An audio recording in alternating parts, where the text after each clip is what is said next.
highway. I had to do it on a highway.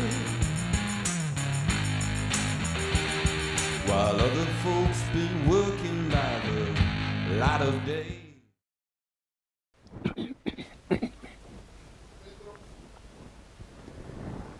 Buenas noches, señoras y señores, jóvenes de todas las edades. Esto es Crisol de Cultura en su programa 142, emitiendo desde la televisión de Ferrol, la ciudad gallega ilustrada por excelencia. Y es desde esta geografía del noroeste de España que damos a todos ustedes, a todos vosotros, la más cordial bienvenida en este sábado 10 de diciembre de 2022. Saludos de muy sincero afecto a nuestros espectadores en Hispanoamérica, amigas y amigos todos, y en general a todos cuantos entiendan y conozcan la lengua española.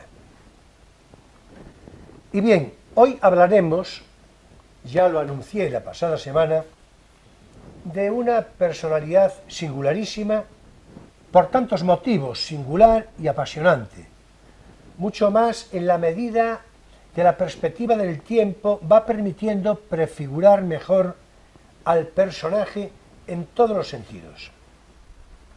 Hoy ocupará en nuestra conversación la figura artística, intelectual, política, militar, revolucionaria y hedonista de Gabriel D'Annunzio, que tan solo con esta descripción de entrada ya es de ver la complejidad del personaje. Y a tal fin de conversación me acompaña hoy, como es mejor costumbre, Emilio Saldaña, profesor de filosofía y muy querido amigo, al que ya le consta la dificultad de abordar al completo la personalidad de Gabriel D'Annunzio en el limitado espacio de este programa, tanto como le resulta también tarea atractiva intentarlo, o por lo menos yo creo que es así. Buenas noches, Emilio. Hola, buenas noches. Dije más o menos bien. Sí. Así. Sí, hay mucho que comentar de este señor. Cierto, lo cual ya nos preadvierte la circunstancia posible, que ya veremos cómo se va desarrollando todo esto, pero no sería descartable, incluso parece probable, que haya un segundo programa la semana que viene. Pero bueno, permitidme esto primero, tenemos que, en fin, avanzar en el programa y ver cómo evoluciona todo. Y es nuestro invitado, ya lo anuncié la pasada semana, Mariano Durán Aneiros, profesor de química y poeta de mérito, persona de saberes clásicos y muy notable formación humanística, razones todas por las que resulta invitado muy frecuente, y más que lo será en este plató de Crisol de Cultura. Por demás, por igual buen amigo, en fin, bienvenido Mariano, dígase de nuevo, un placer recibirte. Un placer estar aquí como siempre. Bueno, muchas gracias. Bueno, pues vamos pues con un apunte previo mínimo sobre quién fue Gabriel D'Annunzio y ya de inmediato le entramos a la conversación más en detalle. Novelista y poeta, dramaturgo y periodista, militar y poeta, militar y político, il Bate, il Profeta, como le llamaron sus contemporáneos, legendario amante de muchísimas mujeres,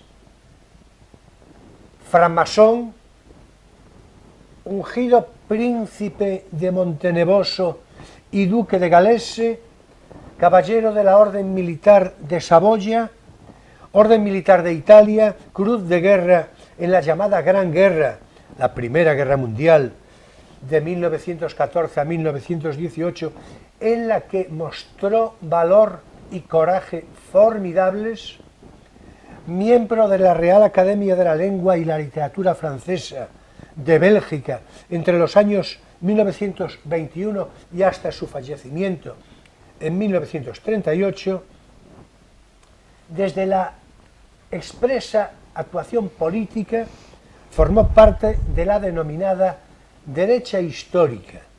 Entre los años 1897 a 1900, de la extrema izquierda histórica entre 1900 y 1910, de la Asociación Nacionalista Italiana entre 1910 y 1920 y de la llamada Federación Nacional de Legionarios Fiumeanos de 1921 a 1924. Lo que atiende, por cierto, esto último, a una de las principales aventuras sociales, políticas, estéticas y poéticas de Gabriel D'Annunzio: la creación de la ciudad-estado de Fiume, un pequeño puerto como territorio, cuyo territorio, quiero decir, hoy llamado Rijeka o algo parecido, y que forma parte de Croacia, era considerado irredento por Italia en aquel tiempo del primer tercio del siglo XX. Nacido D'Annunzio, por último ya, en Italia, el 12 de marzo de 1863, va a morir en esta misma geografía italiana el 1 de marzo de 1938. Y yo creo que tenemos perfectamente servida la semblanza previa de Gabriel D'Annunzio, que era necesario pormenorizarla tanto por la complejidad del personaje, de manera que ya le podemos entrar a la conversación. Le voy a decir a Mariano que a partir de este enfoque empiece por donde le parezca más conveniente, así que adelante, Mariano, pues a ver qué nos dices. Bueno, pues estamos hablando aquí de Gaetano Rapañeta, que ese es exactamente su nombre, pero para nosotros naturalmente es Gabriele D'Annunzio, y ese nombre pues quizás nos traiga ya a la mente la imagen de un arcángel dando un mensaje a una virgen, parece. Bueno, poeta, dramaturgo, novelista, depredador sexual, todo eso ya lo hemos dicho, pero yo creo que es un hijo de la velocidad y que quiso hacer de su vida una obra de arte, viviendo siempre por encima de sus posibilidades. Todo está enfocado a la juventud, a través de la juventud, y no a la bondad ni al amor. Esto lo dijo él, sino a un desenfrenado deseo de placer y egoísmo. Por lo tanto, podemos hablar de un superhombre, o también otros han hablado de un canalla. Por ejemplo, el ministro inglés Sí, cuando del Foreign muere, Office, sí, ¿no? sí. Que se negaron a mandar ningún Claro. telegrama y lo calificaron así. Sí, de un perfecto canalla, pero desde luego es un hombre con muchísimos aspectos, evidentemente. Bueno, es una referencia, de lo que citabas, que no contradice, naturalmente, una No, cosa no, y la no, otra. no, nada. Puede ser nada. una cosa y la otra. Una cosa y la otra. Ahora, el canalla como referencia moral no depende de lo que diga.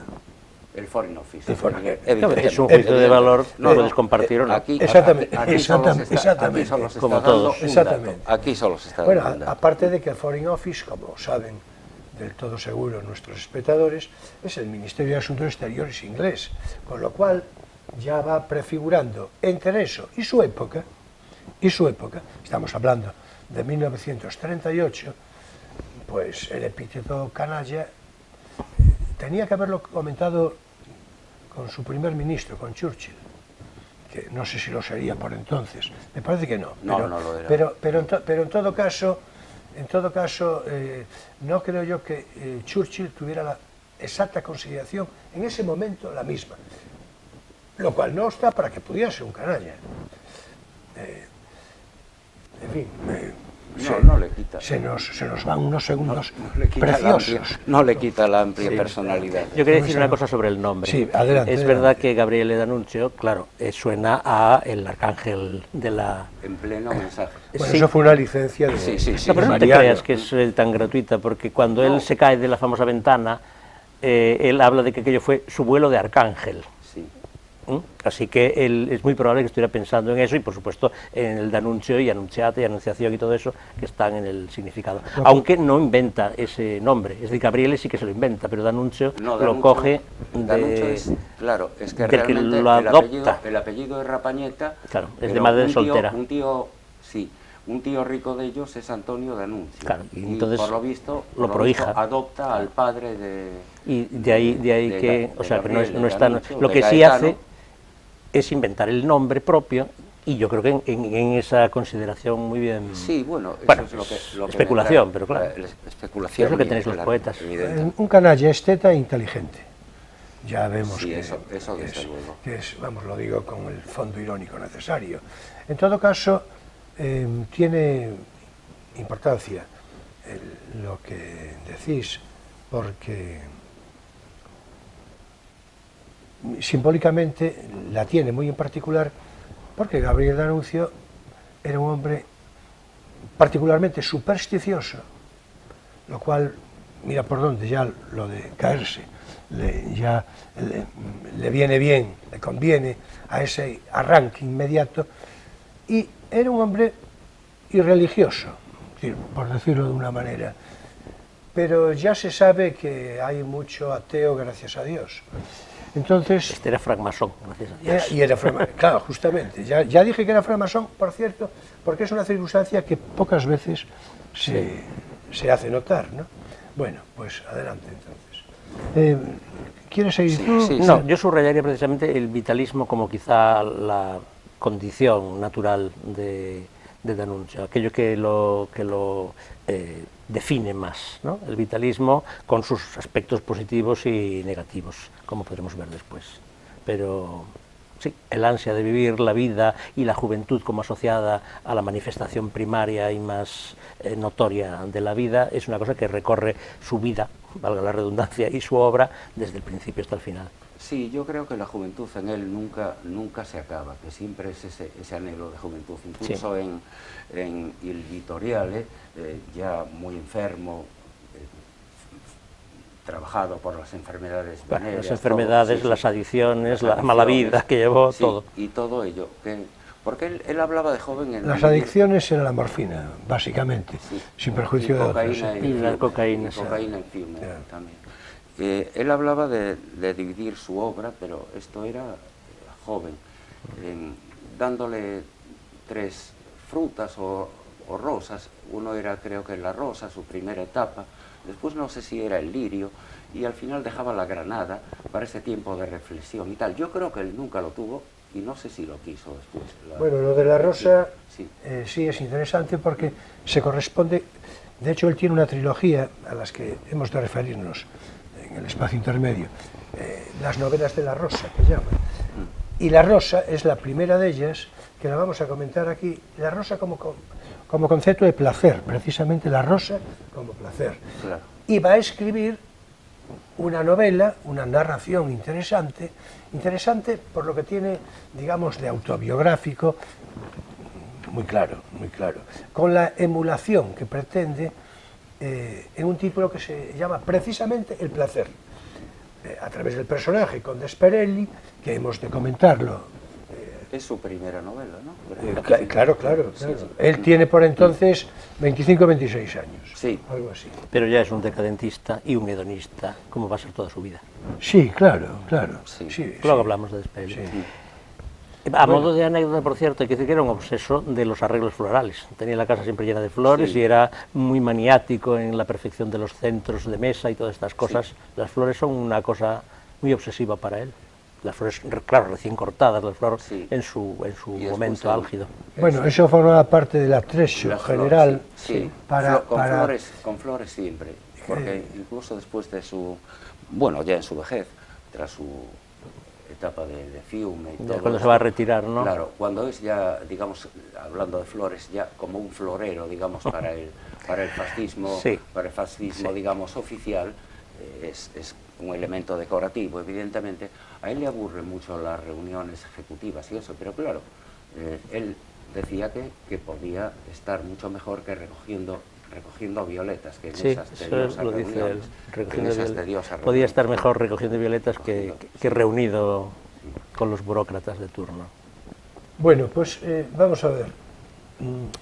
Yo creo que tenemos que ir pensando, ya sé que es más cosa mía, pero tenemos que ir pensando en cómo estructurar el programa, dirán los espectadores, pero hombre, a estas no lo alturas. traes pensado. Sí, no, pero ya les vine yo diciendo, este es un programa de cierta vacilación, porque en función de lo que abordemos y del detalle con que lo hagamos, así podrá ser uno u otro. Yo soy partidario, en principio, de que haya un segundo programa, pero claro, para eso no podemos desperdiciar demasiado, no podemos entrarle a todos los conceptos, a todas las situaciones, porque si no, claro, después, por ejemplo, la experiencia de Fiume, de la ciudad de Fiume, una experiencia tan personal de él. Yo no sé si debemos de comentarla en este programa, digo, con detalle, o en el siguiente. En todo caso, yo en principio, si os parece, sin perjuicio de lo que vosotros también en este sentido podáis aportar, yo creo que lo mejor es ir, por lo menos en esta primera parte, a las consideraciones que perfilarían lo anecdótico, que muchas veces es lo categórico, en la personalidad del anuncio. Curiosidades alrededor de su biografía, de su vida, de sus circunstancias. Hace un momento hablábamos, creo que todavía con la cámara cerrada, de la experiencia en la Primera Guerra Mundial como aviador, Sí. ¿no? de un bombardeo. Sí, el bombardeo con panfletos. El llamado La Serenísima, que era un... Sí, la escuadra. escuadra. La Serenísima. Claro. Y es un vuelo de 1000 y pico de kilómetros con los aparatos de aquella. Claro, es decir... Sobrevolando Viena y rendíos. Exactamente. Y Gabriel seguramente D'Annunzio... en panfletos poéticos, ¿no? Que yo Supongo. quiero imaginar No, como poesías exhortando a la rendición, ¿no? Sí. Más que como Bueno, un es que panfleto. eso era así, porque de hecho No sé si se todo conserva lo escribía él. Pero ¿se conserva alguno? ¿Se sabe lo que escribió el texto? No lo Bueno, sé. tendría no lo leí en ningún sitio, no se conservará, pero tendría que conservarse porque fueron muchos los que... A mí me gustaría que hubieran sido sonetos a la rendición Sí. de Austria. Sí. Bueno, el método a través de la aviación de utilizar propaganda, eso fue frecuente. En la propia Guerra Civil Española se utilizaron panfletos de ese tipo, en particular por el bando nacional. Lo que aquí se llamaba octavillas. Sí, en particular por el bando nacional, explicablemente. Además de lanzar pan también. También lanzaban pan, sí, también lanzaban pan. Que lo de lanzar pan tenía su curiosidad. Pero ya, no, porque era pan de trigo, pan, no era buen pan, vamos. De la zona sublevada, ¿no? Exactamente. Pan de Burgos. Exactamente. Pan con trigo castellano, ¿no? Exactamente. Bueno, en todo caso, esto que decía, esto es interesante. Aquí vemos, por ejemplo, podemos ir en un flash de adelante y atrás, aquí vemos la parte militar, ya dije hace un momento, que se mostró con gran valor y coraje en el ámbito militar, y en efecto, tratando de persuadir de que se rindiera Austria, pues ese vuelo me parece que eran 9 aviones. Sí, La Serenísima, por ahí, dices. Sí. Era el nombre de la Sí, escuadrilla. ese. Sí, Pero ¿cuántos eran? sí. 9. Sí. Por ahí, sí. Sí, No estoy seguro. sí, Sí. creo que sí. Pero bueno, Hombre, como efecto de la guerra no tuvo ninguno. Pero bueno, como una cosa admirable y poética, nada. Claro. Pero incluso la hazaña ya, digamos, técnica Sí, en esos momentos. de llegar hasta allí y Claro, volver. Sí, claro. porque es- Sí. Claro, el arrojo que supone todo eso, naturalmente. Y Desde el Foreign Office a saber por dónde estaba. el en ese efecto momento. fue Foreign también, Office. en fin, un rearmar moralmente a los italianos que lo conocieron en el momento en que se veía la catástrofe que estaba siendo la guerra. Él pierde la visión de humor. Sí, pierde la Sí, visión de sí, la Primera sí. Guerra Mundial. Tuvo un accidente, por lo Él visto, y sale salió- hecho un héroe Sí. de la Primera Guerra Mundial. Bueno, Él es un poeta celebradísimo en Italia y... Sí, ya es cité el- con decoraciones al principio. el heredero de Decoraciones. Carducci, Sí. que por cierto es casi el que lo consagra Bueno, pues otra en un anécdota, famoso... otra anécdota también interesante, hablando de condecoraciones, la toma de Fiume, cuando llega el general italiano y se pone el delante y dice, dispárele a las medallas. Y dice el otro, gran poeta, no voy a ser yo quien derrame sangre italiana, que su sueño se cumpla. Y se unió a ellos, esto en la toma del Fiume. Es interesantísima esta anécdota, pero habrá que repetirla cuando hablemos de Fiume, porque Claro, si no... sí, si no es- Bueno, se puede decir es- todo al mismo tiempo. Sí, sí. No para provocar confusión, sin duda, es decir, no hay duda. ¿Qué es lo que, Bueno, o la para efervescencia, hacer, ¿eh? yo qué sé, picar la curiosidad. En todo caso, la parte hedonista, esa del depredador de mujer, del sexo, ¿no? El sexo, sí.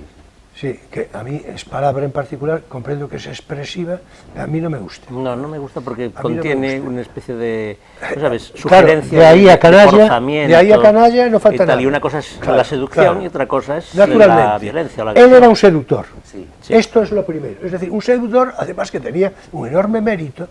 Yo tengo Porque ganas de físicamente no decir, haría nada. Claro, claro, tenía un enorme mérito. Porque, hombre, vamos a ver, es que era un tipo... Bajito, En fin, calvo. Mira, Bajito. Marinetti dice de él, tiene una capacidad diabólica para complacer. Esa frase es muy buena. Yo leí no, también que la, tenía no la conocía o no la recuerdo. Una En todo mirada caso, como de una mujer tímida y loca o algo Sí, así. sí.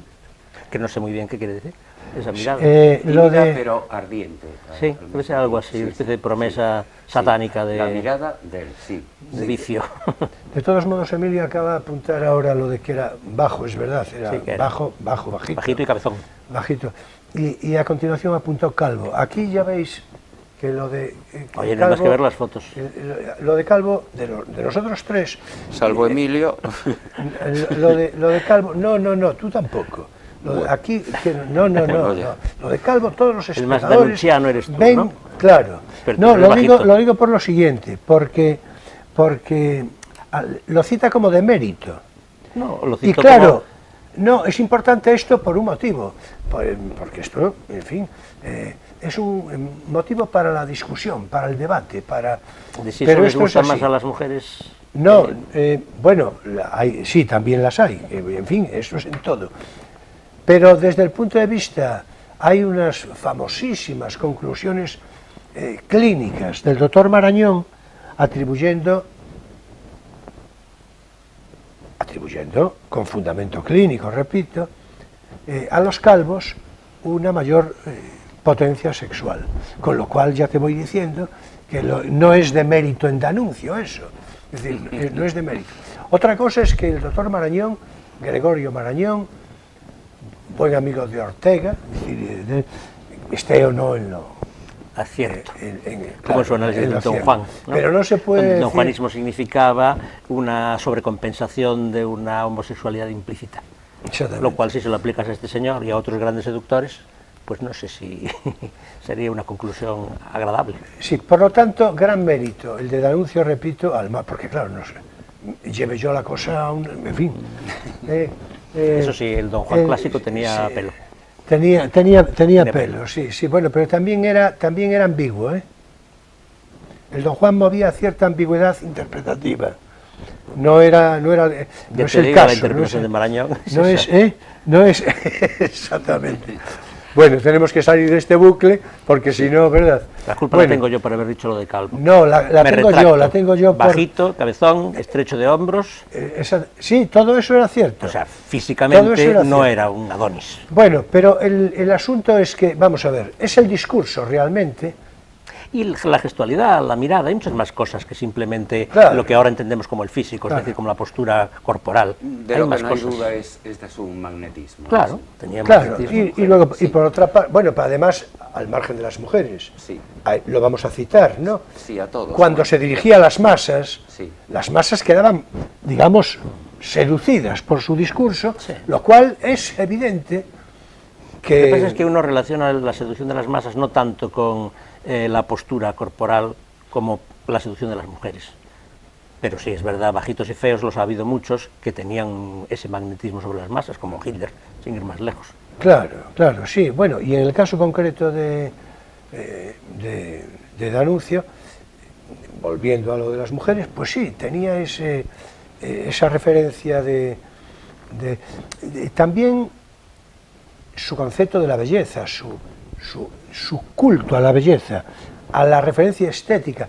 Las flores, decíamos hace un rato, bueno, no son solo las flores, sus estancias, a donde iban las mujeres, precisamente estaban pletóricas de belleza por todas partes, entendiendo la belleza. Bueno, vamos a ver, yo sé que cada uno puede tener, ¿por qué no?, su conclusión respecto a la belleza, pero en el fondo, cuando uno está ante la belleza impostada, eso no funciona. En cambio, ante la belleza pletórica, y sobre todo la belleza de las palabras, porque las palabras persuaden de una manera particular. Si tienes una... y bueno, la mirada, todo sí, eso. no, pero eso estamos refiriendo sobre nadie todo... le discute su elegancia, además, Claro. en cada momento. Y su gusto, que diríamos hoy, a la hora de... La vida, él la quería como eso, como Una un obra de riesgo y como una obra de arte. Sí, pero aparte de la historia del riesgo, continua, digamos cada que es momento, un rasgo muy antiburgués que comparten pues muchos autores relacionados con la vanguardia. El aspecto de la belleza es muy marcadamente decadentista. Claro, La belleza claro, sensual, sí. la belleza física, las obras de arte, el interiorismo recargado que podemos ver en Wilde y en todos estos. Y lo enfermizo muchas veces también. Y también, sí, ligado a eso. Sí. Por ejemplo, él tendía a asociarse con mujeres algo mayores que él. Por ejemplo, Leonora Duse era 5 años mayor, con mujeres algo enfermizas. Él lo dice en para alguna sus parte, obras, es un tema algunas poético mujeres con extraordinario. aspecto masculinizante también, algunas. Sí, con alguna lesbiana incluso. Sí, lesbianas, sí. Porque sí. las lesbianas eran mujeres aparecen seguras de sí mismas, diría. en sus argumentos, muchos de ellos, claro. Lesbianas, Que por cierto, eso también tiene que ver con Poe. Poe, que al fin y al cabo está relacionado con el romanticismo y con el decadentismo. También consideraba que el tema supremo de la poesía era una mujer joven y hermosa muerta. Claro. Fíjate. Como ya circuló varias veces lo del decadentismo, Sí. y no todos los espectadores han de saber de qué va esto, pues el decadentismo es está asociado al siglo XIX, fundamentalmente al siglo XIX, y es digamos, una mezcla de un lenguaje ampuloso, excesivo, y al tiempo un tono estético que tiene un cierto carácter, digamos, de posición estética, y al tiempo es lúcido. Es decir, es un poco así, ¿no? Más o menos, ¿no? Sí, viene un poco del postromanticismo, Claro, de las derivaciones, claro, digamos, claro. con el simbolismo por un lado, que bueno, en muchos casos se dan juntos o se intersectan, ¿no? El decadentismo Sí, y el hay simbolismo. simbolismo decadente. Claro, hay simbolismo decadente, etcétera. En Y este representa, caso, yo qué sé, y además sí. tiene mucho que ver con el esteticismo, que sería la versión Claro. inglesa de este decadentismo y que representa sobre todo Wilde. Wilde. Y pues, no sé, en literatura, en Francia sobre todo, pues Huysmans y no sé quién más. Que por cierto podemos hablar de Huysmans Sí, aparece. cuando volvamos al placer, la novela esta primera de Anuncio, Sí, porque el eso a poco, tiene mucha a poco relación lo vamos con a comentar, Des sí, lo vamos a comentar. Sin embargo, yo creo que a modo de conclusión de lo que podría ser, digamos, esta primera parte, hay que decir que, voy a tirar de ironía, con permiso del Foreign Office inglés de la época... Te marcó mucho, ¿eh? La Sí, opinión. sí, del no, Lord. no, me marcó, Era me marcó un explicable, dato, era un no, dato. vamos Sí, a ver, sí. me marcó explicablemente, porque es que me parece que no Un se poco puede... frívolo, ¿no? Resumir claro, justamente. una figura tan Hombre, contradictoria y tan amplia, hombre, simplemente claro, canalla. lo único que ocurre es que aquí estamos hablando de D'Annunzio, no del portavoz del Foreign Office, que no sabemos quién es. Y está Claro, saliendo mucho. ese es el asunto, ese es el asunto. No, pero iba a decir que, por eso, tirando de ironía,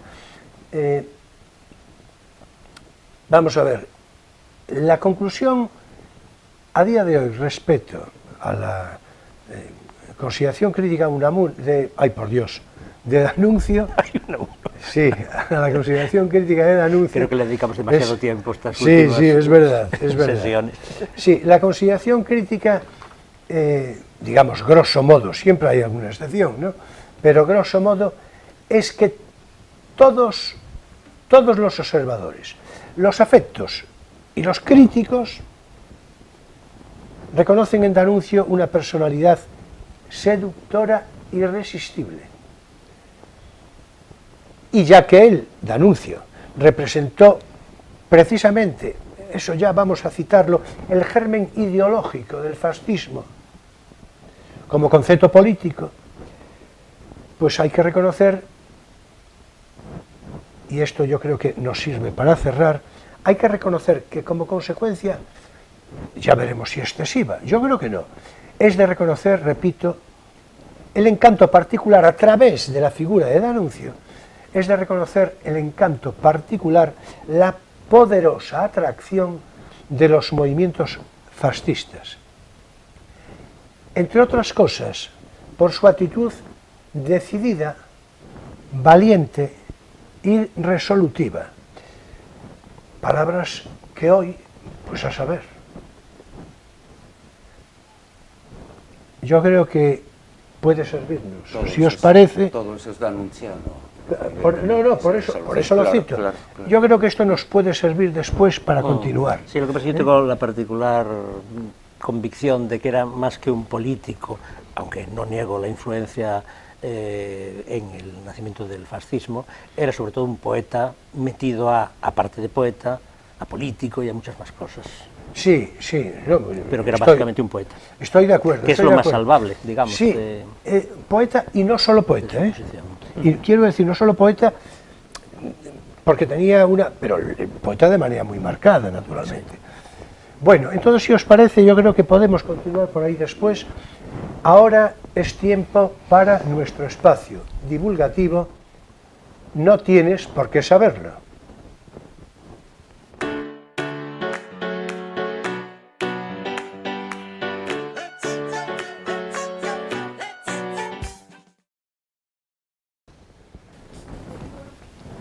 Bien, y hoy, claro, de manera inevitable, ¿verdad? Inevitable y además consecuente, porque nos servirá para seguir reconociendo la personalidad literaria, esta vez no vinculada a la poesía, sino a la narrativa, pero por extensión a su concepto de la belleza, del arte, de todo esto. Vamos a glosar, eso sí, yo en mi biblioteca no tengo esta obra, y yo creo que tú tampoco. ¿Cuál? El placer de D'Annunzio. Se lo pregunto a Emilio para que quede así claro que es difícil de conseguirla. Hombre, yo creo que hace mucho tiempo que no se reedita. Claro, habría que encontrarla pues, en librerías de viejo. En efecto, esta es la cosa. Ahí puede que lo haya, la verdad es que no lo miré. Esta es la cosa, y no creo que muchas, tampoco.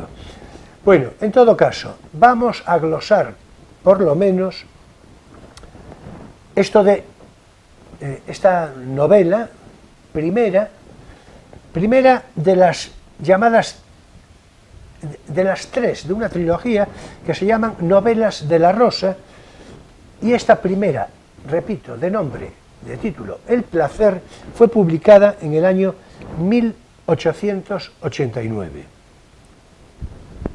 La rosa, claro, es una alusión explícita al placer.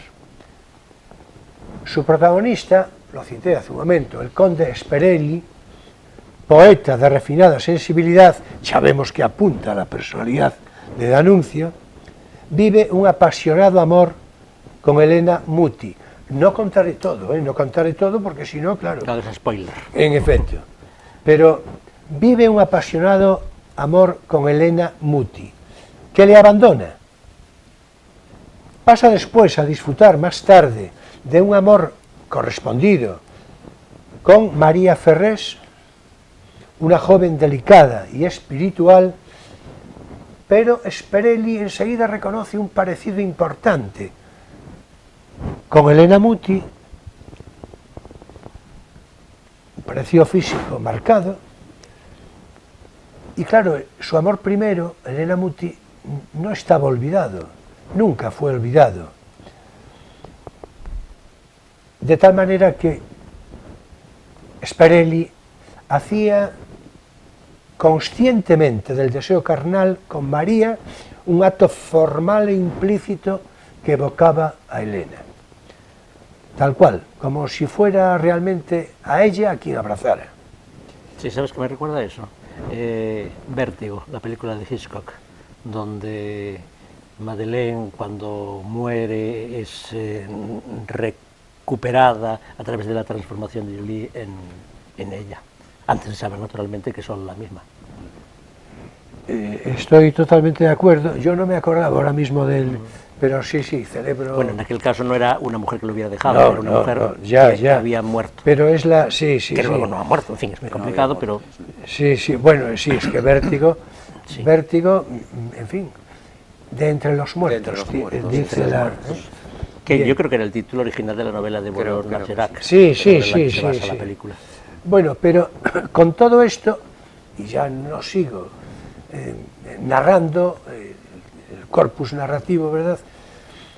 Pues continúa que en un descuido de conversación, yo creo que es la mala conciencia de esas cosas, sí. en un descuido El lapsus, le ¿no? revela a María esta verdad naturalmente tan cruda y horrible El lapsus freudiano. para María.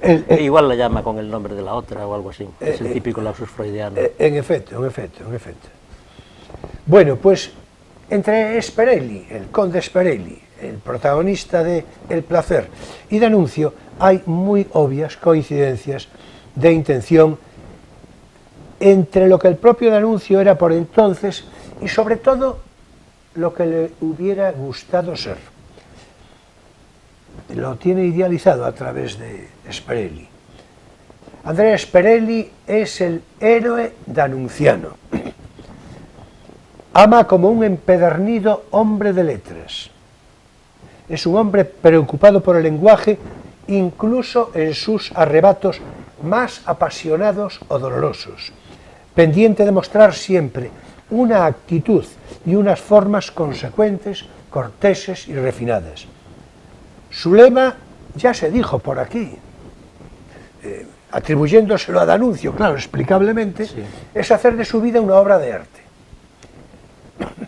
Eso aparece en El placer, así, de manera literal, escrito por D'Annunzio. Y tanto que hasta acaba por abundar en rebuscados artificios y en alguna que otra afectación de más. Sin embargo, el artificio es, esto es importante, con natural y sincero, y es que en realidad es su propia y genuina personalidad. Digo, la de Sperelli, por extensión, la de D'Annunzio. Sirva de ejemplo. Antes de engañar, ante una situación que le mueva a engaño, empieza por engañarse a sí mismo, con lo que su elocuencia persuasiva alcanza un grado de convicción extraordinaria. Eso sí, es petulante, pero es que está en la edad, es muy joven. No, en la edad y en el tiempo, porque es el tiempo precisamente del decadentismo. El héroe decadentista es narcisista, es egoísta, es amoral y es hedonista. Y todos esos rasgos están en Sperelli y están en De Sesent y están en el protagonista de... Bueno, Dorian Gray, el protagonista de la novela de Wilde, y es siempre el mismo tipo de héroe literario. Sí, Y el mismo tipo de ideal de vida. Claro, se refiere a Emilio. Emilio intelectualizó lo que yo estaba diciendo. Yo lo que quería referirme, pero claro, naturalmente la apostilla que él hace no solo es pertinente, sino exacta. Yo no iba por ahí, yo iba, lo que quería decir, que estaba en edad, es que está en cualquier edad. Uno es petulante cuando es joven, y bueno, sí puede serlo, que no es petulante, si no puede también. No es petulante quien quiere. Bueno. No, yo creo que no. Quiero decir, el petulante para que funcione. Bueno, pues ahora vamos a definir al petulante. El petulante... Es el que petula, como su propio... Sí, no, quiero decir, el pedante, el petulante, ha de usar, para que sea tal y sea reconocido, tal, para que le mueva a la gente, porque no es petulante, porque lo diga él, sino porque lo dicen los otros. Los otros tienen que reconocer en él un discurso elaborado y que le resulta ignoto o difícil, o que no acceden a él con facilidad. Y la consecuencia es llamarle petulante. Sí. Bueno, para dominar ese discurso, naturalmente... Sí, pero responde a una necesidad de distinción. El petulante, aunque tenga un discurso poco articulado, puede ser petulante por su actitud, es decir, por su asertividad, por ejemplo, por la manera de moverse en sus círculos sociales, No sé yo si depende tanto de su formación. Bueno, voy a aprovechar yo para decir, ya lo voy a decir, porque a ellos ¿Qué vas a decir? no los voy a... Miedo me das. Yo, mea culpa, yo fui petulante hasta los 30 años, más o menos. Sí, yo fui petulante. A lo mejor por todas las razones antedichas, decimonónicas, que apuntó Emilio, y también por las mías. Bueno, y también hay un elemento biológico, es la Digo, juventud. Claro. Entonces, yo fui petulante, incluso bastante. Bueno, tampoco mucho, no, pero lo fui. Acuérdate, como todos los jóvenes yo vine a llevarme Exactamente. la vida por delante. Exactamente. Es así, todos los jóvenes es la biología. Entonces, como el personaje de Sperelli nos lleva como trasunto correlacionado a D'Annunzio, claro, todo lo que se diga de Sperelli tiene que ver, por boca de D'Annunzio o por una observación crítica, se está hablando en cierto modo de D'Annunzio también. Yo quería hacer una pregunta. ¿El final de la novela es un final así cínico y amoralista como digamos, la trama, o tiene un final así redentorista como el Dorian Gray, que al final pues se salva en un acto de contrición? No lo recuerdo con mucha precisión, pero yo creo que no tiene que ver con lo de Dorian Gray. No. Solo el, digamos, perfil del personaje. Porque, sí. Porque era eso, lo que pretendía realmente era recrear. Pero date cuenta que esta misma duplicidad la hay, por ejemplo, en los distintos Don Juanes. Hay Don Juanes que acaban en la condena y hay Don Juanes, como el de Zorrilla, que se salvan por un momento redentor del amor de Doña Inés. Bueno, pero eso es claro, pero son influencias religiosas también, y en fin. Dorian Gray es la religión. No, digo el Don Juan. Ya, pero yo me refiero a ese final de salvación que tienen no. algunos de estos héroes pecadores, digamos. En todo caso, el siglo XIX daba para largo con todo esto, ¿no? Quiero decir, Bien, y termino yo el apunte que tengo aquí a modo de guión, que yo creo que es interesante, dice: con todo lo anterior, es su amor por la belleza, el amor por la belleza de Sperelli, repito, lo que le explica en su personalidad más completa y acabada, el arte que ennoblece, la poesía que baña sus sofismas. Este es el asunto, ¿no? La concepción de la belleza, dice de sí mismo Sperelli, es para los hombres de inteligencia, educados en este culto, el eje de su ser interior en torno al cual gravitan todas sus pasiones. En fin, ya vemos que esto es D'Annunzio. Es D'Annunzio. Es D'Annunzio marcadamente, ¿no? ¿Algo más a apuntar sobre el placer? Yo y estaba esto? pensando si estos sofismas de Sperelli serán similares a los apotegmas de cinismo de Wilde, que le hicieron tan famosos en los salones como personaje y en sus novelas, en sus personajes o alrededor de sus personajes, como el Dorian Gray que decíamos antes. Porque, no sé, noto un aire de familia. Hombre, es que este es un poco lo que quería decir, fue así un poco abuela frase, es lo que quería decir cuando el siglo XIX tiene una efervescencia así muy generalizada. Hay coincidencias. Pero Wilde debe ser más suave, supongo. Yo Wilde lo veo más artificial, o sea, la belleza del esteticismo inglés no es precisamente la belleza de la naturaleza. Eso es un movimiento que ha quedado desfasado, son los prerrafaelitas, etcétera. Sí. Mientras que la belleza de D'Annunzio es más bien la belleza de la naturaleza, las flores y las mujeres, que son naturaleza antes que artificio. Sí, pero eso, bueno, hay que tener en cuenta la personalidad lo citaremos después, de D'Annunzio, que es una referencia clásica, de una personalidad clásica, viene del Renacimiento, viene de, ¿no?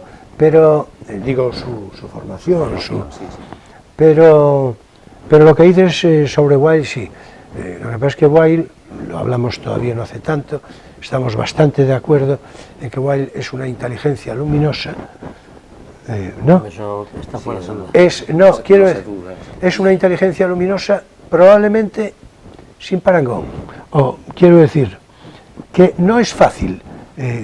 Yo antes me preguntaba, tú leíste algo sobre la afectación decías a propósito de esa novela en algún momento, y yo te iba a preguntar, ¿pero la afectación te refieres a la afectación del estilo o a la afectación del comportamiento del personaje de Sperelli? No, el personaje, sí.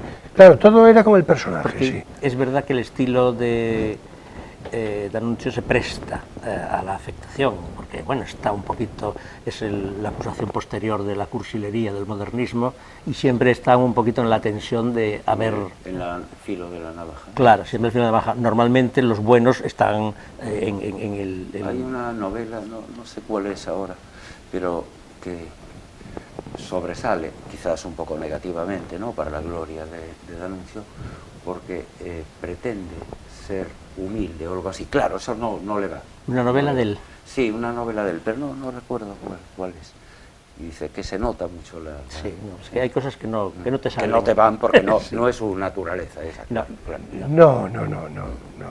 Yo no recuerdo ahora mismo a qué te refieres, pero, es que yo, pero desde luego sí niega niega la naturaleza propia Sí. de su personalidad, ¿no? Sí, pero debe ser un momento así. Es como de- si no dijera sé, que era claro. demócrata.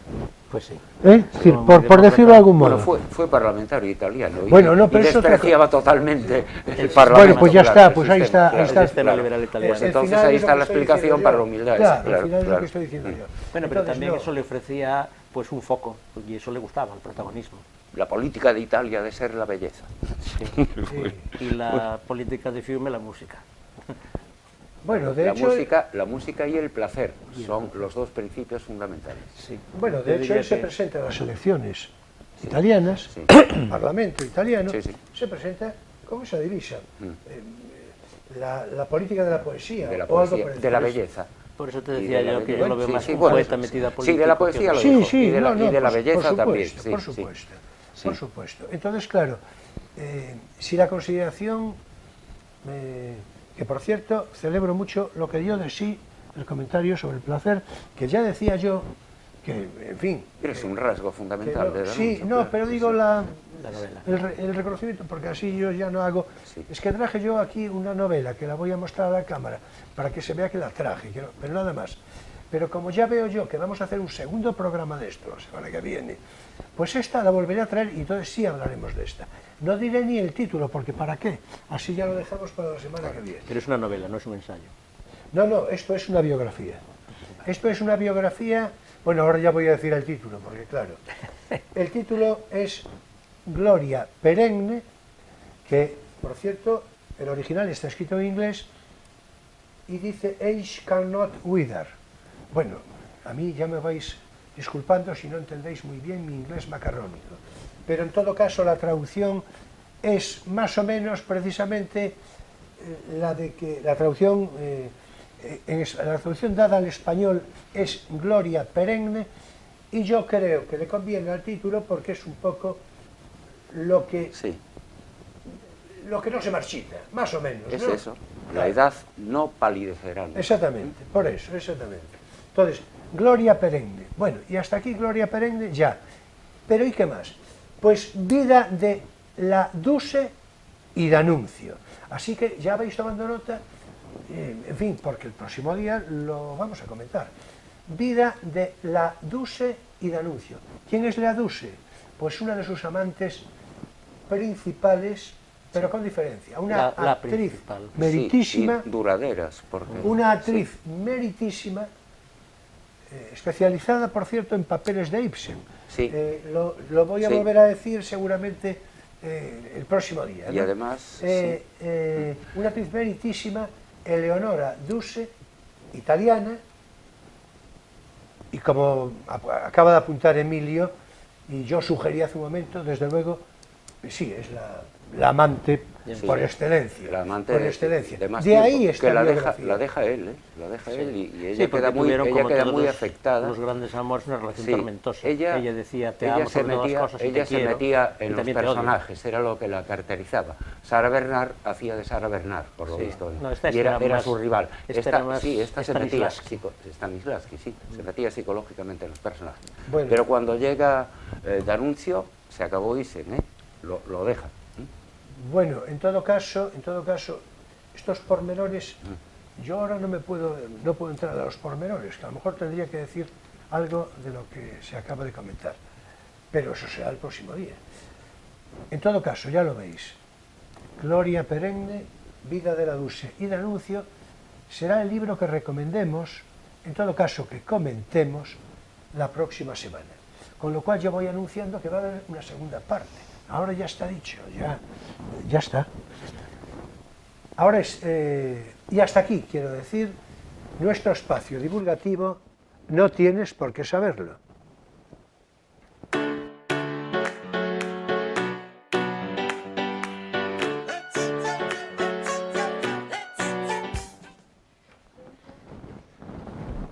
Bueno, muy bien, pues habíamos dejado a D'Annunzio en esa consideración, ¿no? Digamos, contradictoria, porque yo creo que podemos seguir con el, bueno, por donde os parezca, pero en todo caso podemos seguir un poco el anecdotario al que me refería, porque yo lo que deseo es que de la experiencia, y mucho más, ahora que me comprometí ya al programa siguiente, la experiencia de Fiume es lo que nos va a ocupar mucho más el próximo día. Sí, porque además con más detalle. Ahí está casi lo programático, aunque sea como actitud, ¿no?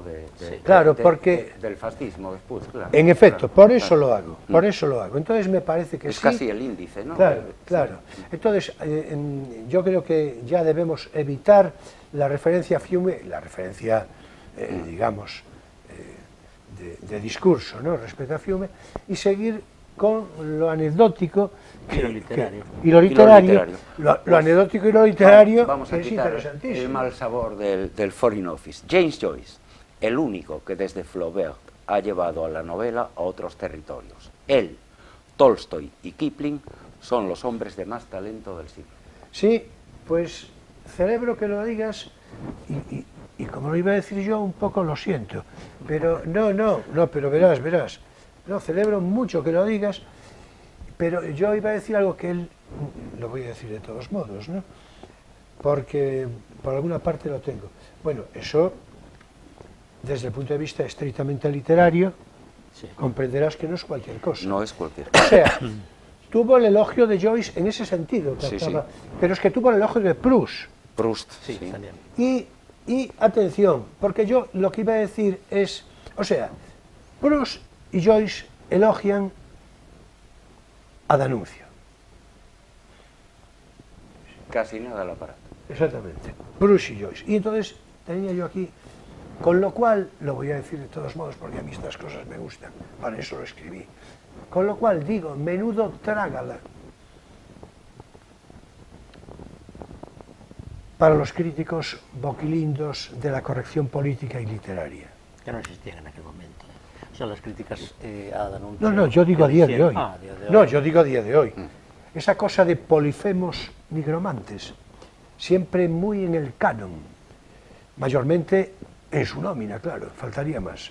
Es decir, pues no, os vais a tener que tragar a D'Annunzio, quiero decir, a Proust y a Joyce, en sus consideraciones sobre D'Annunzio, que no va a ser muy fácil que ninguno de vosotros, con Hombre, el vuestra aspecto- preclara inteligencia, podáis inventarles la plana. Yo creo que el aspecto literario no está muy discutido. Es decir, que él es un gran poeta y pues de los 2 o 3 del siglo italiano, yo creo que no hay duda. En su momento se tuvo esto bastante claro. Carducci, que era con sus odas bárbaras, digamos, el referente poético Carducci de la juventud, lo presentó, exactamente, claro. lo leyó, lo presentó A los encomiásticamente 16 años. en un periódico y ahí ya se vio un poquito que él iba a ser el que heredaría el trono de Carducci. Sí. Y así fue.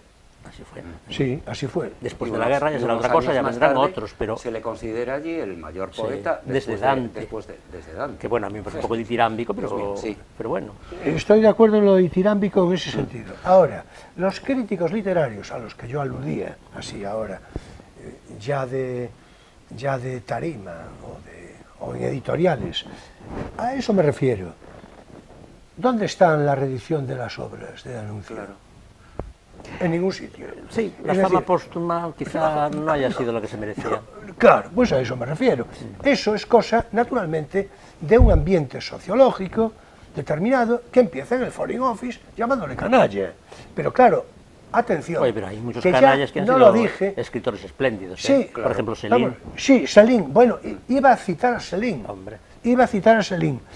Yo no, por cierto, no diré yo que era un canalla. Yo no lo digo, al contrario, yo digo que era un médico rural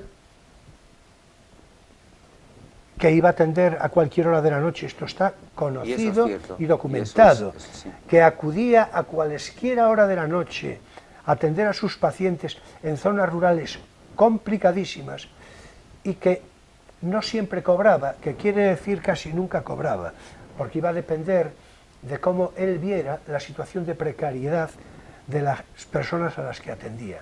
Que alguien así pueda ser epitetado como canalla, porque después resulta que al que emite el epíteto de canalla no le gusta que sea de una ideología contraria, bueno, pues eso Pero ya... no es simplemente contraria, era un antisemita furioso. Y eso en un siglo como el siglo XX tiene que marcar la fama póstuma de un señor. Y para mal.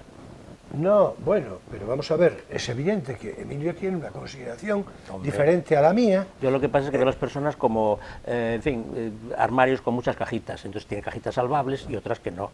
Entonces es verdad que no era una mala persona, pero es verdad que, en fin, Y entonces la consideración de canalla, ¿de dónde viene? de sus escritos de antisemitas. eso, claro, Claro. pues, Pues es que viene de ahí. pues eso. Nadie ha criticado su labor como médico rural, Pues nunca, perfecto. que yo sepa. No, no, bueno, pero es que eso es una actitud humana, lo de médico rural. Y lo otro es una consideración, digamos, entre histórica y filosófica. Tiene su conclusión particular, por cierto, con la que yo no coincido. Es decir, ya me apresuro a decirlo. Pero no, me apresuro a Por lo decirlo. que pudiera pensar Pero, alguien. bueno, a mí realmente tengo Tampoco que decir importa que mucho a la altura eso, de ¿no? mi edad Tampoco importa me eso. importa regular, que por decirlo de una manera suave, lo que piense nadie, es decir, me importa regular, bueno, más bien no me importa nada, lo que piense nadie. Pero claro, por ahí dando epítetos de canalla, porque, ay, es que no coincide con esto, no coincide, pues él tiene... Cuando alguien de una categoría intelectual notable y con unas referencias, digamos, de equilibrio probadas y con una gran capacidad artística y creadora, piensa de un modo diferente, el que sea, hombre, si no te coincide a ti, pues piensa a ver por qué pudo haberlo.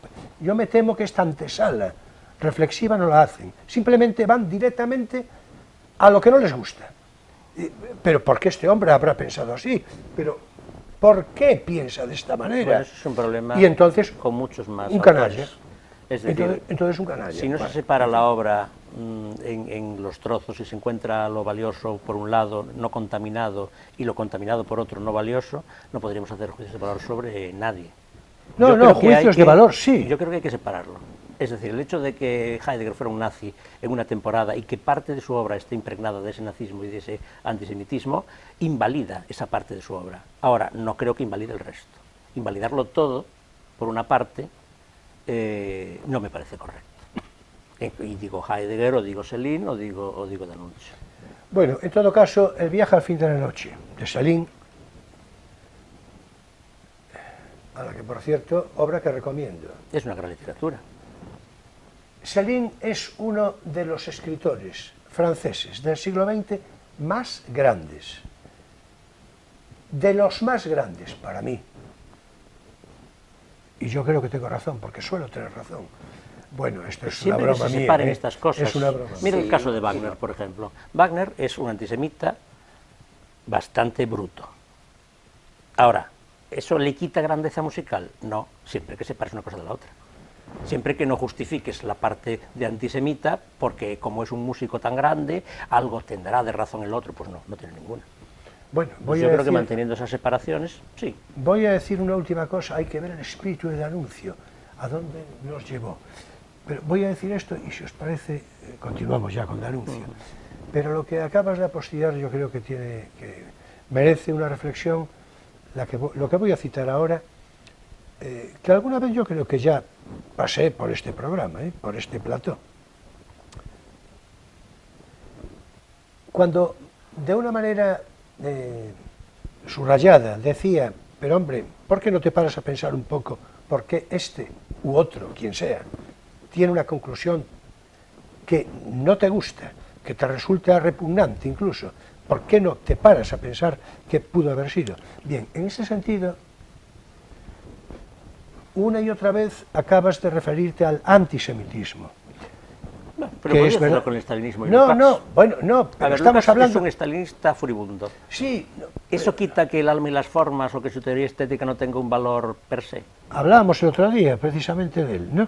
Claro. Bueno, no, pero al ejemplo de que nos ocupa, el antisemitismo. Y que un canalla pueda ser un gran artista. Por ejemplo, Caravaggio o, por ejemplo, Cellini. O Rambo. O Rambo. Yo creo que sí. Otra cosa es la política de la cancelación, que sostiene que en cuanto un señor, en un aspecto que yo considero el más importante de todos, no es aceptable, nada de él es aceptable. Pero yo no creo en eso. Bueno, esto se nos complica porque a ver quién cancela. Es que el problema es quién cancela. ¿Quién tiene autoridad para cancelarme a mí? ¿Quién? Por favor. ¿Pero qué es esto? ¿Pero qué es esto? ¿Pero qué es esto? No, no digo a mí en lo personal, naturalmente. Me señalo por razones evidentes. Pero ¿quién cancela? ¿Quién cancela? Como dice el ¿Pero refrán, esto qué es? no ofende quien quiere, sino quien puede. Por supuesto, no, ya, pero es que esto lo sabemos tú y yo, incluso Mariano. Más gente. Es decir, Digo yo, hasta yo, hasta yo. Exactamente, incluso Mariano.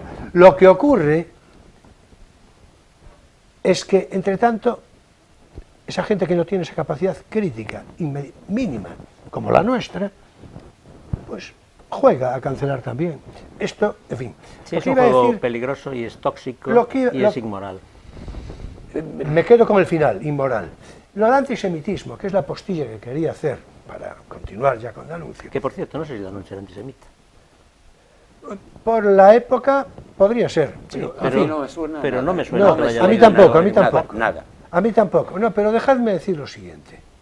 Porque Salín, si Además lo solo ven, había dos razas para él. Ah, sí, es cierto. Habrá, dice, porque lo dice en futuro, Sí. habrá dos razas. bien, entonces, iba a decir lo del antisemitismo. Todos sabemos, bueno, nosotros desde luego sí lo sabemos, nosotros tres sí lo sabemos, que el antisemitismo, y en particular en Alemania, y yo lo digo desde un punto de vista de reconocimiento documental, no algo que me llega de una manera, no, con libros escritos, con matriz del siglo XIX, por cierto, de autoría francesa, periodista francés de la época, que viaja a la Alemania de Bismarck a reconocer qué es lo que ocurre por la prosperidad de Alemania y la pujanza que tiene en ese momento.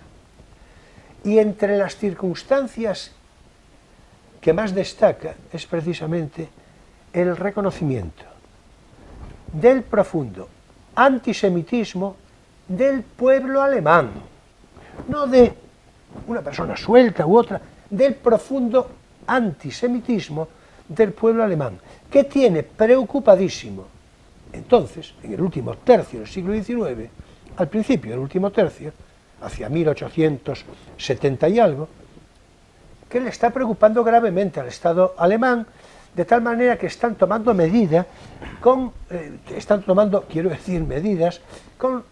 los judíos que están en Alemania, impidiéndoles algunas cosas, como por ejemplo acceder a la oficialidad en el ejército. Por su bien, ¿no? Para que el pueblo no se soliviante y no los odie más. Bueno, el trasfondo irónico que pueda tener eso, en cualquier caso, la constatación es, el pueblo alemán era antisemita y el Estado estaba preocupado con el creciente antisemitismo. La pregunta, entiendo yo, en términos, digamos, intelectuales y morales, no se puede, hay que considerar por qué el pueblo alemán es antisemita en aquel momento. O por qué el pueblo motivo? español es antisemita en el siglo XVI y XVII.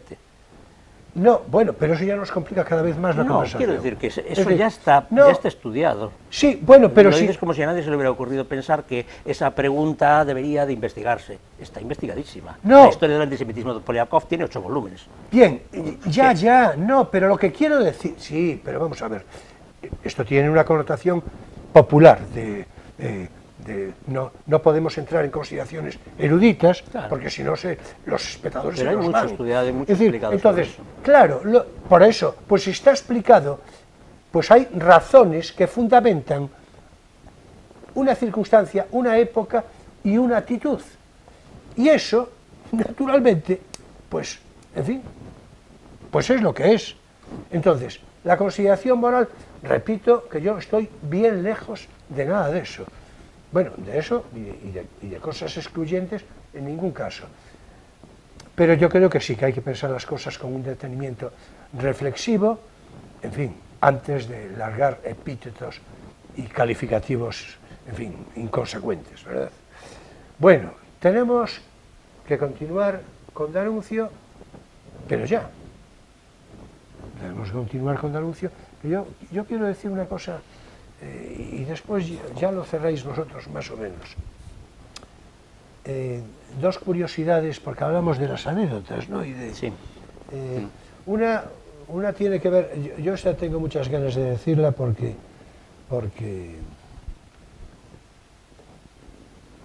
que por cierto alude a Fiume, y lo volveré a repetir el próximo día seguramente.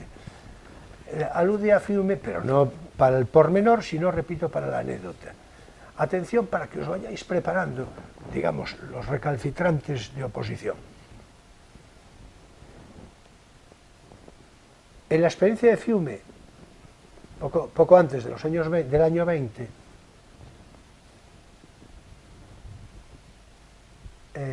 Lenin, voy a repetir, Lenin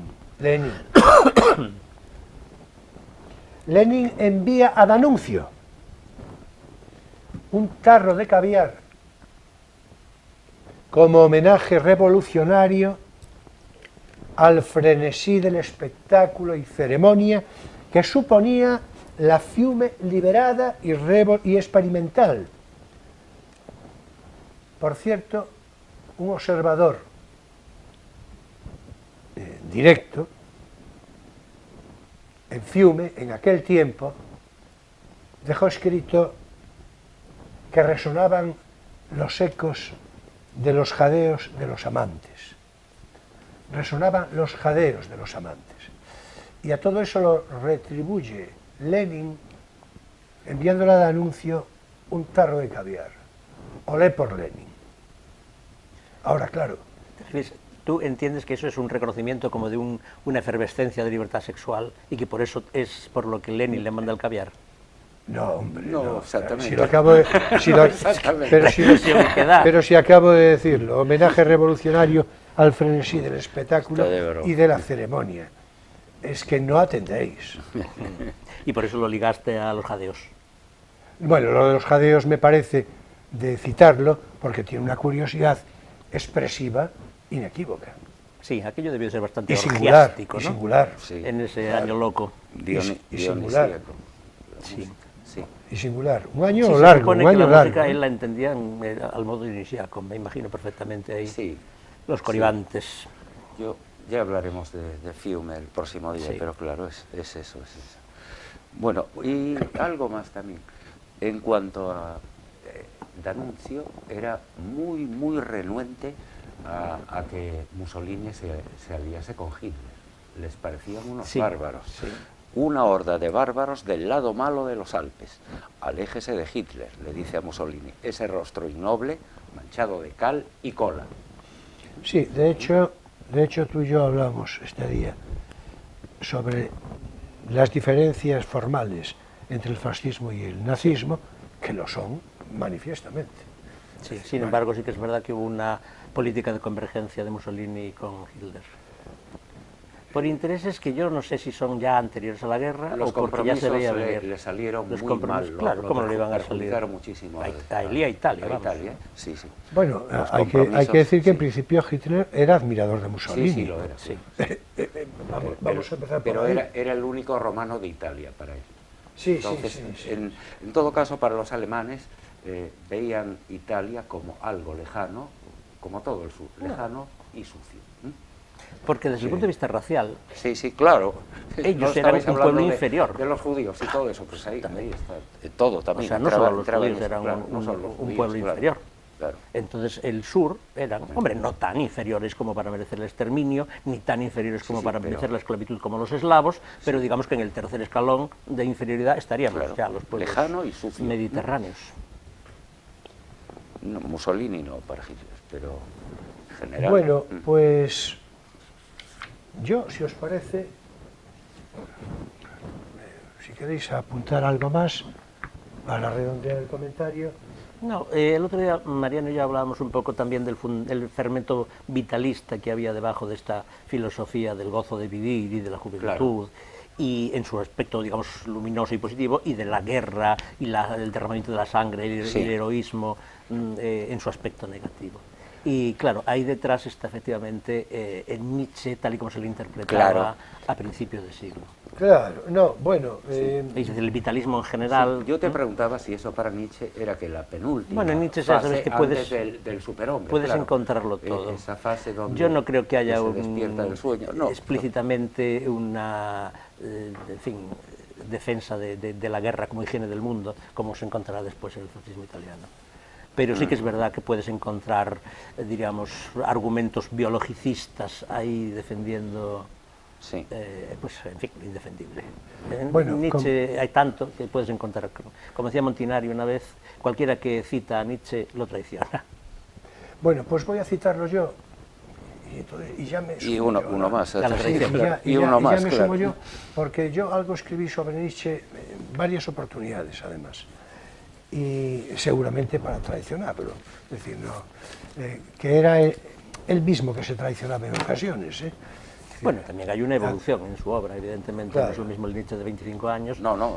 No, lo que voy a decir, y yo creo que ya podemos cerrarlo de esta manera, porque es interesante que hayáis citado Nietzsche, es que yo lo tenía en una referencia al guión, precisamente, ¿no? Para decir que para D'Annunzio, como para Nietzsche, esto decía, el estilo era el fundamento, claro, es decir, es la estética del lenguaje, ¿no? El fundamento esencial del discurso. No creo que en este caso lo traicione, en otro seguramente sí. No hay que olvidar que Nietzsche, precisamente Nietzsche, es un filósofo esencialmente de raíz poética, que viene de la filología. Y en El origen de la tragedia, su primera obra, no por casualidad, pues se le ve, es toda una declaración de intenciones. ¿Estás de acuerdo en que El origen de la tragedia es toda una declaración de intenciones? Bueno, sí, es un libro programático. Cuando él ya está vitalmente en crisis, pues porque va a abandonar la cátedra o acaba de abandonar la cátedra de Basilea por motivo de enfermedad. Sí, sí. Y además ha supuesto un cisma dentro de la comunidad filológica, el enfrentamiento con Wilamowitz, Mühlendorf, en fin, es un momento complicado para él, pero el libro sí es un poco... No, claro, y además eso, el filósofo poeta, ¿no? Sí, claro, sí. Es un poco el intento de recuperar, el subtítulo es El espíritu de la música. En efecto, bueno, yo creo que nos queda muy bien así que hasta aquí quiero decir, ahora es tiempo para nuestro espacio lírico, Poesía eres tú, precisamente hablando de poesía.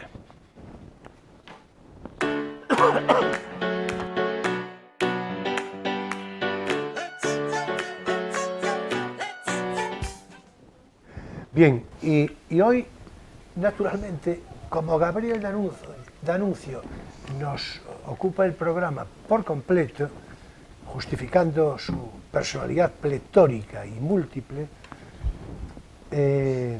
pues vamos a cerrar también aludiendo a Gabriel D'Annunzio, y va a empezar Emilio por leernos un poema, veremos cuál. Es sorpresa, sorpresa. Exactamente, veremos cuál, y lo cerraré yo a continuación con una postilla de algún interés. Pues mira, podría leer El inefable gozo, que empieza diciendo: celebra el grande, el inefable goce de vivir, de ser joven, de ser fuerte, enganchando precisamente con esto que hablábamos con el vitalismo. Pero como a mí me gusta más la parte, diríamos, casi modernista de Rubén Darío, que enlaza con Verlaine y con, sobre todo, esta, en fin, poesía que es tan importante para nosotros, pues voy a leer otro que suena musicalmente mucho a Rubén Darío. Yo no sé si por el traductor, que es Luis Cano, o porque es así en el original, pero realmente verás que suena como a un poema modernista que podría ser de Herrera y Rísig o podría ser de Darío. Se llama Vas Spirituale, pone aquí. La diestra espiritual sobre un salterio, solemne y taciturna, una mujer vigila en el misterio de la hora nocturna.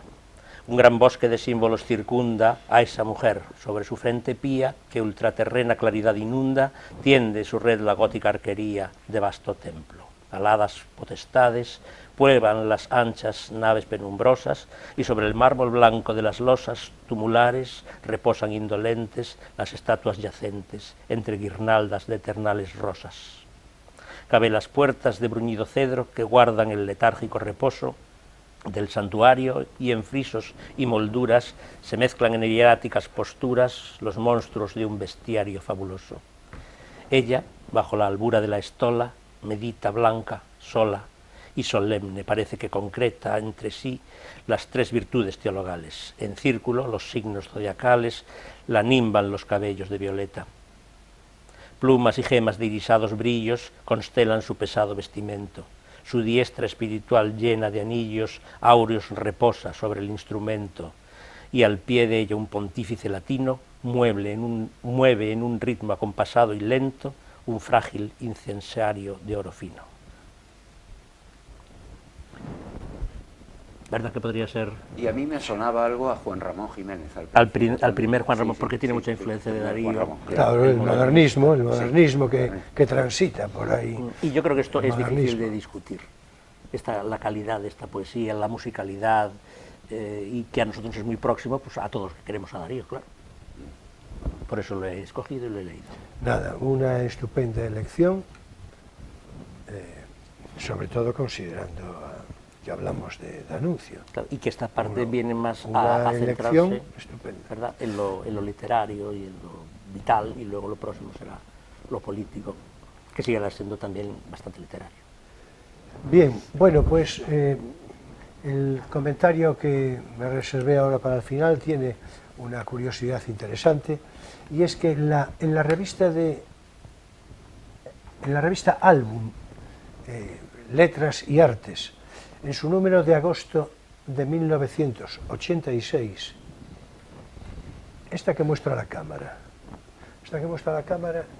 con una alegoría, con una pintura de Gustav Klimt, que a mí además me resulta, siempre me gusta mucho, pero es que esta pintura me la regaló Irene, no en el original, naturalmente. Hombre, ¿qué te gustaría? No, Irene es mi hija, ¿verdad?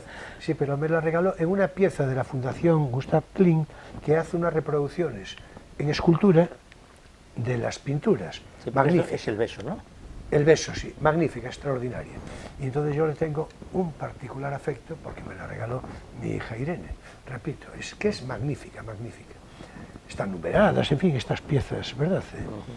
Bueno, pues en todo caso, en esta revista, repito, apareció un trabajo muy interesante a propósito de Gabriel D'Annunzio, con una bellísima ilustración alegórica de fondo. Y le voy a pedir atención, realización, a ver si podemos ver esto que digo. Esas fotografías,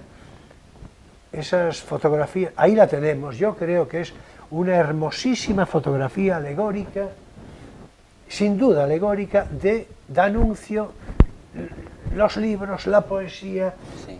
la estética y, por supuesto, la mujer. El placer. El placer. Entonces, extraordinaria, y en este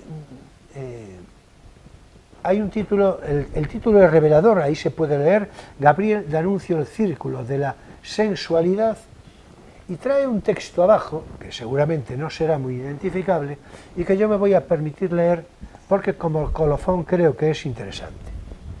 Dice así: D'Annunzio es un escritor entonces, 1986, es un escritor casi desconocido, y su obra muy poco publicada.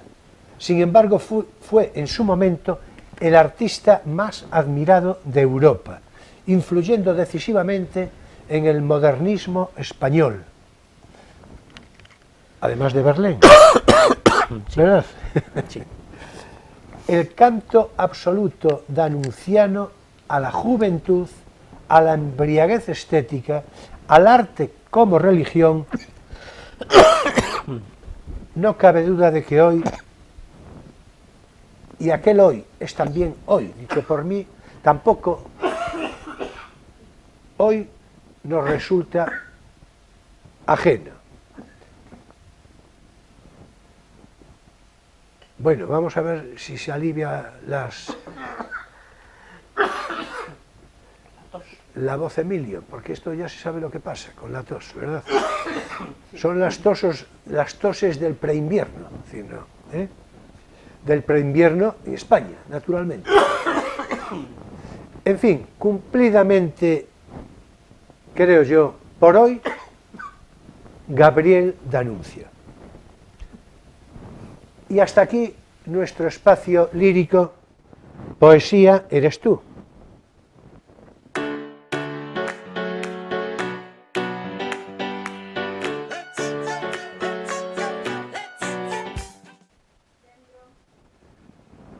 Bueno,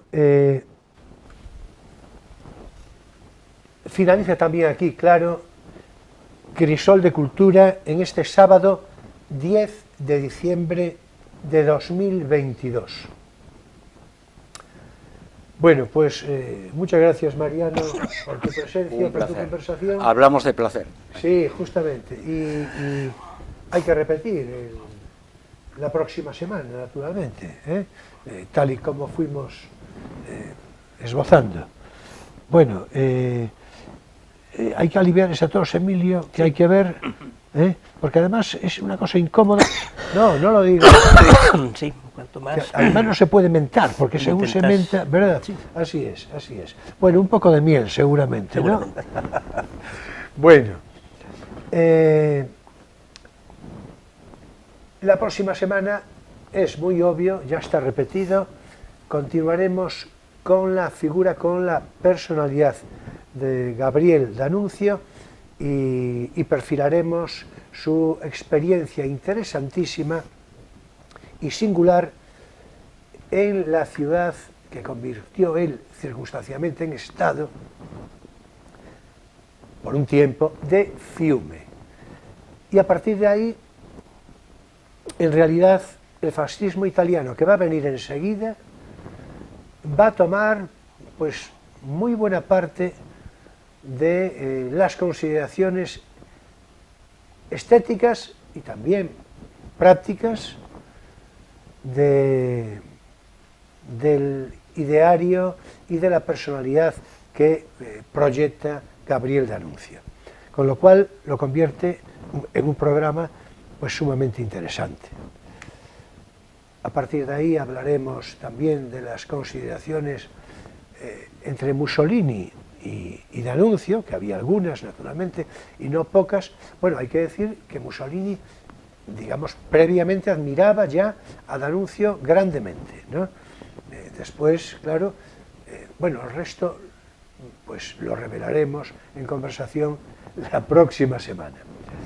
Bueno, señoras y señores, jóvenes de todas las edades, mi gratitud entera y toda, como de costumbre, por vuestra presencia fidel cada sábado en Crisol de Cultura, Televisión Ferrol. Y será eso, el próximo sábado, que nos veamos sobre las 9:30 de la noche, hora española, con repetición el domingo a las 7:30 de la tarde. Por demás, ya sabéis que todos nuestros programas anteriores están disponibles en YouTube a través de Internet y también por ahí os invitamos a que paseéis y podáis reconocernos en conversación con asuntos culturales muy variados.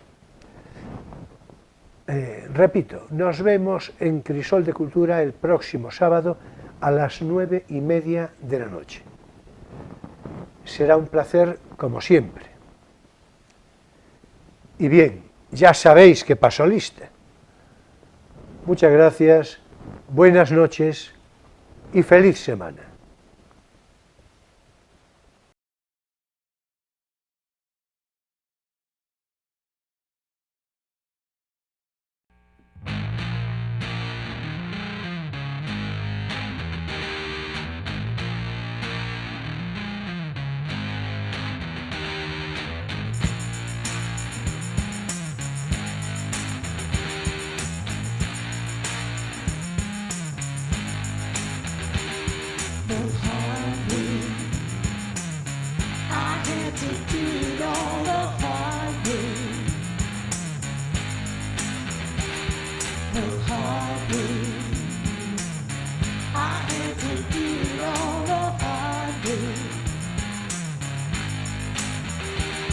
While other folks been working by the light of day.